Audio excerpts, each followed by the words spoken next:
Hey, this is Dave Ing. I'm in the junkyard and I'm working on a Cadillac CTS. We are replacing the trunk latch. I will be removing it today. You can see it sitting here on the trunk lid. Now I removed a plastic cover. You'll see that holding.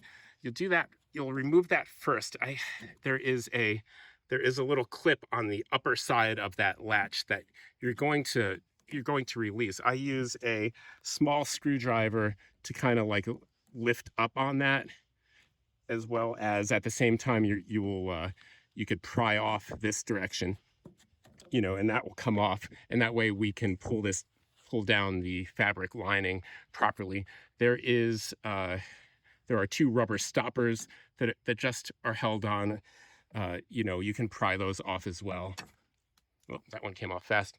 And then you'll have a couple of hidden bolts in here. You'll see that there are these covers that you can remove. I stick a little screwdriver in on this side of the cover to release that. They're held almost like with a little cord. Pull that out, and then you'll see that there are two 7mm bolts right there. So we're going to pull out those 7mm bolts. I have a impact in the junkyard. I think this panel will come down now, and then this will give us access to pull down the fabric liner. I think that we actually need to take out these clips, so you have to take out more than what I originally thought. So you start working out these clips with a pry tool, and be a little more careful than I am in the junkyard. So the latch is exposed.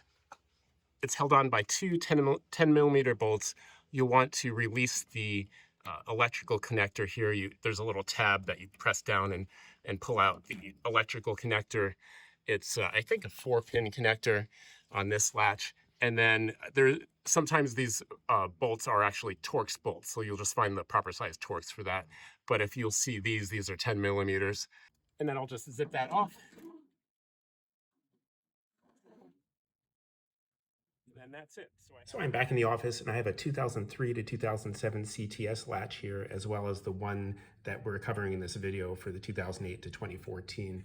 And I wanted to tell you that these latches are very similar, and I've sent this latch to the newer, to owners of the newer model year. So this has a 3-pin connector, and then once you hit 2008, they switch it to a 4-pin connector, but I don't know what that 4th pin does. I haven't heard back from the buyers that there was a problem. So if you have access to these and you're in a jam, you could probably use it. I will have a link to eBay as well as both OEM part numbers in the description, in case that helps you out. We'll see you next time.